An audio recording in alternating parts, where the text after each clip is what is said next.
المكتب التعاوني للدعوة والإرشاد وتوعية الجاليات بمحافظة بدر।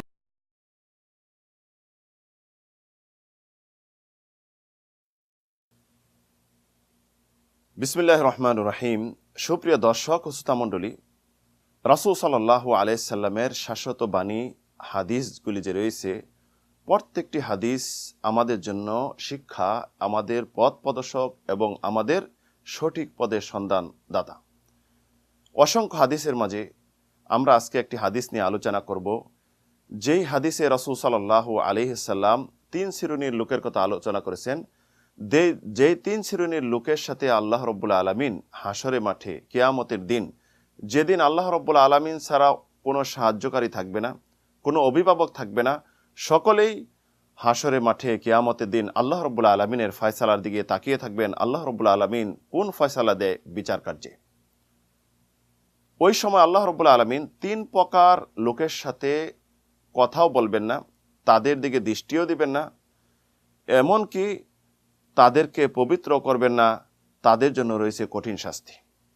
এই 3 শ্রেণীর লোক কারা? রাসূল সাল্লাল্লাহু আলাইহি সাল্লাম বলেন, সালাসাতুন লা ইউকাল্লিমুহুমুল্লাহু ইয়াওমাল কিয়ামাহ। আল্লাহ রাব্বুল আলামিন 3 শ্রেণীর লোকের সাথে কিয়ামতের দিন কথা বলবেন না। ওয়ালা ইয়ানদুরু ইলাইহিম, তাদের দিকে তাকাবেন না। ওয়ালা ইউজাক্কিহিম, তাদেরকে পবিত্র করবেন না। ওয়ালাহুম আযাবুন আলীম, বরং তাদের জন্য রয়েছে কঠিন জাহান্নামের শাস্তি। কাল ফাকারআহা রাসূলুল্লাহি সাল্লাল্লাহু আলাইহি সাল্লাম সালাসা মিরারান। রাসূল সাল্লাল্লাহু আলাইহি সাল্লাম এই কথাটি 3 বার বললেন, যে 3 শ্রেণীর লোকের সাথে আল্লাহ রাব্বুল আলামিন কথা বলবেন না, তাদের দিকে তাকাবেন না, তাদেরকে পবিত্র করবেন না, তাদের জন্য রয়েছে কঠিন শাস্তি। আবু যর রাদিয়াল্লাহু আনহু বলেন, তখন আমি বললাম, ইয়া রাসূলুল্লাহ, খাবু ওয়া খাসিরু, মান হুম ইয়া রাসূলুল্লাহ? ধ্বংস হোক এবং হতাশ হোক ওই 3 শ্রেণীর লোক কারা? তখন রাসূল সাল্লাল্লাহু আলাইহি সাল্লাম বলেন, আল মুসবিলু আল মান্নানু ওয়াল মুনাফিকু সিলাতাহু বিল হালিফিল কাযিব। যে এক শ্রেণীর হলো যারা টাকনার নিচে কাপড় ঝুলিয়ে পড়ে, লুঙ্গি, পাজামা, প্যান্ট, যে কোনো কিছুই হোক না কেন, যে পুরুষ টাকনার নিচে কাপড় ঝুলিয়ে পড়ে, তাদের এই শাস্তি এক শ্রেণীর লোক।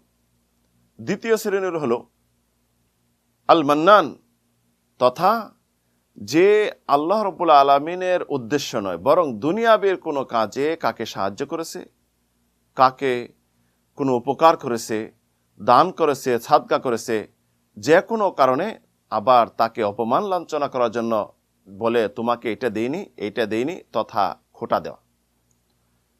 তৃতীয় শ্রেণী হলো ওয়াল মুনাফিকু সিলাতাহু বিল হালিফিল কাযিব, তথা একজন ব্যবসায়ী তার সম্পদকে বিক্রি করে মিথ্যা কসম ওঠে, যে এটি আমার অরিজিনাল, এটি আমার অতি মূল্যবান, এইটি একদম সলিড মাল, এটা নেন। এই 3 শ্রেণীর লোক আল্লাহ রাব্বুল আলামিন তাদের সাথে এই সুলভ আচরণ করবেন। আসুন সুপ্রিয় দর্শক শ্রোতামণ্ডলী, আমরা এখন একটু খেয়াল করি, আমাদের সমাজে তো অহরহ এমন চলতেছে, আমার মাঝে কি এমন স্বভাবটা রয়েছে? আমি কি এই থেকে মুক্ত, না আমি এর মাঝে শামিল? আসুন, যদি আমরা এর মাঝে শামিল থাকি, এই 3 প্রকার কবিরা গুনাহ থেকে আমরা আল্লাহর কাছে তওবা করি। তওবা করলে আল্লাহ রাব্বুল আলামিন আমাদের তওবা কবুল করবেন এবং আমাদেরকে ক্ষমা করবেন, এবং এই সমস্ত পাপ থেকে আমরা মুক্ত হতে পারবো। আল্লাহ রাব্বুল আলামিন তৌফিক দিন। আমিন, আল্লাহুম্মা আমিন।